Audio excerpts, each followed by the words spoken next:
Et bonjour à tous, on se retrouve aujourd'hui pour une nouvelle vidéo. Comme vous voyez, j'ai pas choisi mon meilleur jour parce qu'aujourd'hui il fait vraiment un ciel gris avec l'horizon dégagé et à mon avis je risque pas d'avoir un super coucher de soleil.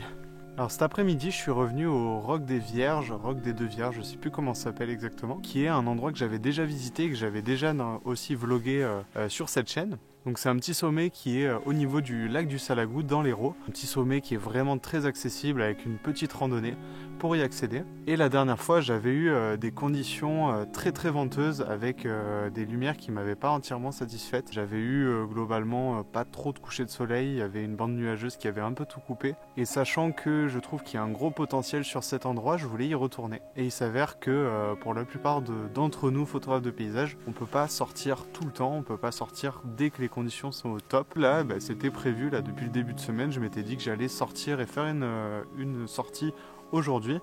Et c'est ce que j'ai fait malgré les conditions. J'espère qu'il y aura quand même du plus qui va en sortir. Soit j'ai de la chance et j'ai un coucher de soleil, soit je peux trouver une future composition ou affiner, trouver des nouveaux lieux pour une future sortie. Donc dans tous les cas, ça ne sera pas une sortie en vain. Allez, je vais continuer la rando parce que n'empêche, si le soleil se couche bien, il se couche dans à peine une heure. Donc il faut que je me dépêche.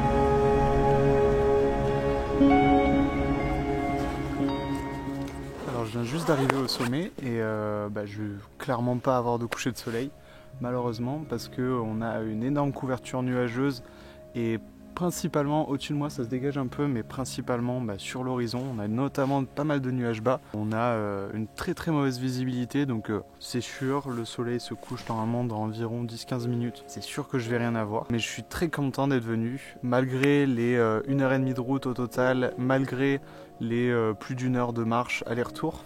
Je suis quand même très content d'être là parce que j'ai trouvé enfin une composition de cet endroit, de ce roc des Vierges que je trouve très joli. J'ai trouvé une composition que j'aime beaucoup et une composition qui pourra marcher enfin au coucher de soleil normalement. Le jour bien sûr où j'aurai un coucher de soleil. Et du coup je vais vous l'expliquer vraiment dans le détail et voir du coup à quel point c'est important de peaufiner ces compositions et de passer du temps dessus et de régler tous les petits détails, toutes les petites choses qui vont faire qu'elle va être le mieux composée possible. Alors ça reste toujours subjectif une composition, mais là pour le coup il y a quelques tips, quelques conseils je pense que je peux vous donner ou en montrant cet exemple que vous pourrez peut-être appliquer plus tard. Alors la dernière fois que je suis venu, j'ai photographié le coucher de soleil depuis l'autre bout à 50 mètres environ. Parce que j'avais trouvé un joli point de vue que j'aimais bien. Malheureusement, je trouvais qu'il y avait quand même quelque chose qui n'allait pas dans cette composition. Alors c'était peut-être la lumière et dans ce cas-là, il faudrait quand même que je la prenne avec une autre lumière. Et là, du coup, je suis venu chercher un peu de relief dans mon fond, tout en gardant un premier plan intéressant. Donc ce que j'ai voulu faire cette fois, c'est je suis venu ici, donc plutôt orienté ouest-nord-ouest, j'ai pas vérifié mais il me semble que le soleil se couche là-bas et là moi je prends la photo juste un petit peu plus au nord, ce qui me permet du coup d'avoir toutes les montagnes qu'il y a plutôt vers le nord de l'Hérault. Donc quand on est orienté vers le sud en général on a très peu de montagnes parce qu'on va petit à petit vers la mer et il y a peu de relief. Par contre sur le nord de l'Hérault on a quand même pas mal de relief, notamment on a le mont Saint-Baudy qui est derrière qui a plus de 800 mètres, on a le début des Cévennes globalement, on a une première montagne qui est au centre de l'image. Et sur la droite on a une deuxième montagne donc on apporte quand même pas mal de relief et on n'a pas un horizon qui est entièrement plat. Et mon deuxième point c'est le premier plan et là j'ai trouvé encore quelque chose que j'apprécie beaucoup. Donc d'abord je suis monté pour avoir une meilleure vue, un meilleur point de vue sur le paysage. Je suis monté sur quelques roches, ce qui me permet de m'élever de plus de 2 mètres par rapport au point de vue de base juste en dessous. Et de là du coup j'ai pu éliminer pas mal de distractions. En bas, là juste en bas, normalement c'est là où on est censé, où la rando est censée être. Et du coup ça coupe quand même beaucoup du point de vue, parce qu'on a justement cette barrière rocheuse qui vient nous cacher le reste de la vue. En venant ici, j'ai accès à tout ce panorama qui se dégage à moi, ce que je n'avais pas fait la dernière fois, et du coup c'est pour ça que je ne m'étais pas attardé ici. Donc c'est important, j'aurais dû un peu plus explorer, mais bon, ça me permet aussi de revenir ici. Et donc je suis arrivé sur ce point rocheux et j'ai trouvé des roches très intéressantes, donc des massifs rocheux qui sortent de terre. J'ai eu peur d'un rouge-gorge, qui sont très caractéristiques de cet endroit-là. Il y en a un qui est plus proéminent, là, qui est vraiment à 10 mètres sous moi, qui est très beau avec quelques petits genêts dessus, qui se détachent très bien du paysage. Donc celui-là, je voulais absolument l'incorporer. C'est en partie mon sujet principal parce qu'il va être plutôt au centre de la photo et c'est lui que je vais essayer de valoriser avec le reste de ma photo.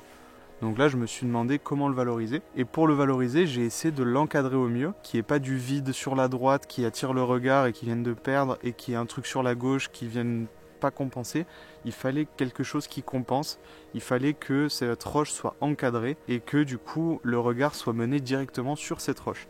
Et pour ça je me suis tout simplement baissé, c'est pour ça d'où l'importance aussi de regarder son paysage sous plein d'angles, parce que sur 1 mètre on peut avoir un paysage complètement différent. Et en me baissant, en m'approchant, là je suis assis par exemple, je dois être on va dire 40-50 cm du sol uniquement, et j'arrive à incorporer du premier plan de la roche où je suis, et qui me permet de venir encadrer et avoir de la roche sur la droite et sur la gauche, donc il y a un petit amas rocheux aussi sur la gauche, qui viennent encadrer, comme je dis, du coup la roche qui m'intéresse au milieu. Donc on résout le fait de mettre en avant mon sujet, et après ça a été une question de peaufinage. Donc d'abord je vous montre plusieurs photos que j'ai faites, et petit à petit le peaufinage que j'ai fait. D'abord j'étais un petit peu trop à gauche, du coup on avait un certain déséquilibre avec les montagnes qu'il y avait derrière. J'avais mis un peu trop de vide sur la gauche et les montagnes étaient plutôt trop à droite sur ma photo. Aussi ça faisait qu'il y avait un genre de trou, parce que là on a un trou entre 2 roches, qui donne sur le paysage, qui est très joli, mais qui distrait, qui viennent amener le regard dessus. Du coup je voulais pas ça, donc qu'est-ce que j'ai fait, c'est que je me suis un petit peu décalé de quelques centimètres pour un petit peu replacer plus au centre mes montagnes qui sont derrière. Donc ce que j'ai réussi à faire en me plaçant un petit peu mieux, c'est que j'ai réussi à entièrement isoler le sujet principal en mettant de la végétation tout autour. Donc c'est vraiment un tout petit détail, on est sur quelques centimètres à droite à gauche, mais ce qui permet que les roches ne s'interfèrent pas et de beaucoup mieux rendre lisible mon sujet et lui donner plus d'importance. Et le troisième détail, ça a été ma longueur focale. J'étais au début au 10 mm, mais en fait je me suis un tout petit peu recadré en zoomant un tout petit peu, mais ce qui me permet sur un côté, notamment le côté gauche de ma photo, d'enlever un petit vide qu'il y avait et de donner un angle beaucoup plus simple avec l'œil qui risque pas de partir dessus et bloqué dans le coin de l'image. En général, ce qui est bien quand on regarde une photo, c'est que quand on la trouve assez lisible, c'est que l'œil peut se balader naturellement dedans, mais pas se perdre sur des détails inutiles. Et en plus, en zoomant un petit peu, j'ai eu de la chance parce que sur le côté droit de la photo, on a une ligne, une diagonale qui s'est formée tout naturellement, que j'avais un peu moins avant, et qui du coup apporte une ligne directrice en plus dans ma photo, qui apporte encore plus le regard dans la photo. Comme vous pouvez le voir, c'est vraiment une question de détail. C'est pour ça l'intérêt aussi en photo de paysage de voir un trépied, même si c'est assez limitant sur la recherche de composition. Quand on est sur d'une composition ou quand on est attiré vraiment par quelque chose et qu'on veut se poser, le trépied ça permet de vraiment prendre le temps, peaufiner les gauches, les droites, la hauteur, l'angle aussi qu'on veut avoir, et de pouvoir tester plusieurs choses et vraiment le fait rien que de ne pas porter son appareil et d'être focalisé sur l'arrière de l'écran à regarder vraiment qu'est-ce qui va pas, qu'est-ce qui va. Je trouve ça super intéressant et c'est pour ça que la plupart des photographes de paysage utilisent des trépieds. Bref, il s'agira de revenir ici et d'essayer de refotographier cette composition dont je vous parle. Et d'ailleurs, je vous propose que ce soit maintenant. On se retrouve une semaine plus tard et comme vous voyez, on change totalement les conditions. Cette fois-ci, il fait beau, donc on a des chances de faire notre photo. Par contre, un autre gros problème, il y a énormément de vent, comme dans le premier vlog où j'étais venu ici. On a des grosses bourrasques de vent, c'est pour ça d'ailleurs que je me suis abrité derrière la petite chapelle qu'il y a au sommet pour pouvoir vous parler et que vous m'entendiez. Et ces grosses bourrasques de vent, elles vont être compliquées, sachant que je suis sur un endroit qui est très exposé pour ma photo. Donc je vais voir si c'est possible parce que je suis assez bas, mais ça se trouve ça va encore pas être possible ce soir. Si c'est ça, je suis dégoûté parce que j'avoue que je suis revenu, donc j'ai repris tout un après-midi pour faire cette photo, mais j'ai bien l'impression que ça va être compliqué. Dans tous les cas, les lumières sont pas encore maintenant. Il est à peine 4h30 et le soleil va commencer à se coucher aux alentours de 5h15 si je dis pas de conneries. Donc j'ai quand même un peu de temps avant que le soleil passe sous l'horizon. En attendant que le soleil se couche, je vais aller me faire un petit café.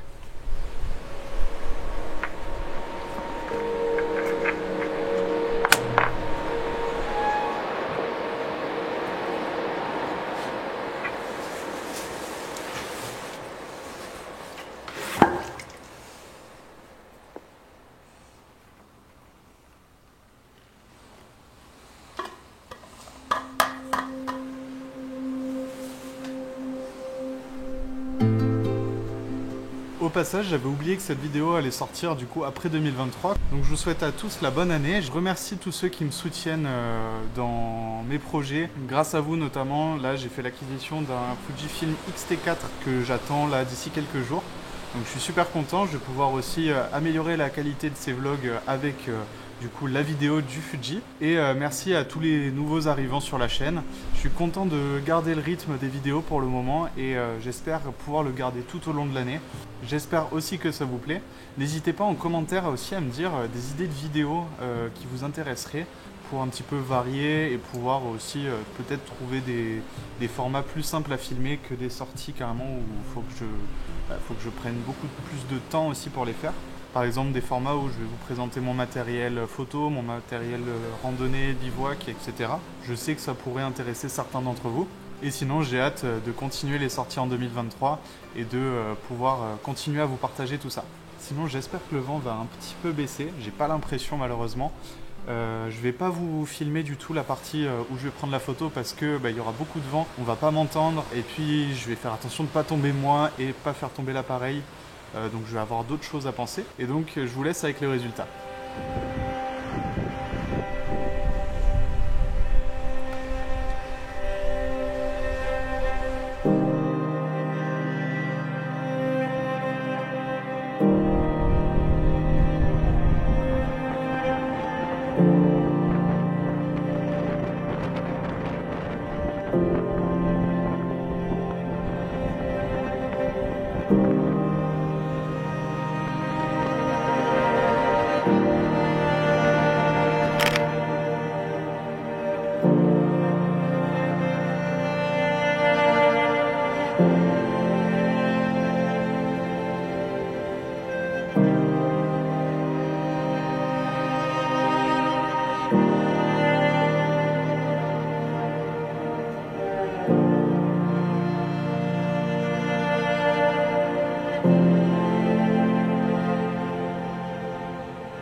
Alors j'ai fait de mon mieux, mais c'était très compliqué, on avait vraiment des grosses brasses de vent. Du coup j'ai essayé plusieurs types d'expositions, j'ai notamment pas mal monté les ISO sur certaines.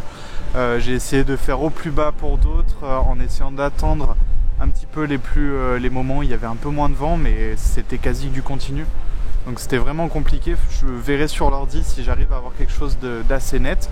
Sinon il faudra que je revienne. De toute manière je pense qu'il y a moyen d'avoir beaucoup mieux en conditions, encore une fois. Notamment je pense qu'avec des nuages, ça pourrait, des nuages qui prennent la couleur idéalement, ça pourrait donner quelque chose de beaucoup plus intéressant encore. Parce qu'en fait le soleil se couche quand même beaucoup plus du coup à gauche de ma photo. Je m'attendais à ce qu'il soit un peu plus proche, mais finalement vu qu'on est en plein hiver, en fait en plein hiver le soleil se couche plus au sud-est qu'au nord-est. Le plein est c'est vraiment en plein été Donc à la limite en plein été, on aura le soleil qui sera un peu plus proche de ma composition. Et sinon aussi autre chose qui pourrait marcher sur cette composition. Dans la photo on peut voir qu'il y a une grande partie de la forêt qui est avec des feuillus. Donc je peux m'attendre à ce qu'en automne on ait des couleurs assez orangées sur une bonne partie de la forêt qui est en bas. Donc ça pourrait être pas mal intéressant d'essayer de venir photographier ça à l'automne, du coup au coucher de soleil avec des nuages. Donc c'est quelque chose que je garde en tête. Je suis plutôt quand même content des conditions que j'ai eues. On a une belle lumière qui vient du côté, avec notamment des lignes qui se sont créées grâce aux ombres et à la lumière que je n'avais pas du tout quand il faisait un temps entièrement gris, et qui j'espère vont apporter à la photo. Alors si j'ai pu vous montrer encore une fois quelque chose au travers de ce vlog, c'est l'importance de revisiter les mêmes endroits. Je vous l'ai dit plusieurs fois et puis beaucoup de photographes le disent, mais c'est vraiment important parce qu'on peut le voir sous plein de conditions différentes et à chaque sortie en général on a des nouvelles idées, on a des nouvelles choses qui nous apparaissent. Donc plus le lieu est familier, plus il est simple à photographier, et ça je peux que le recommander un maximum. Bref, moi je vais arrêter la vidéo ici, je vais redescendre. J'espère que cette vidéo en 2 temps vous aura plu. D'ici la prochaine, moi je vous dis ciao.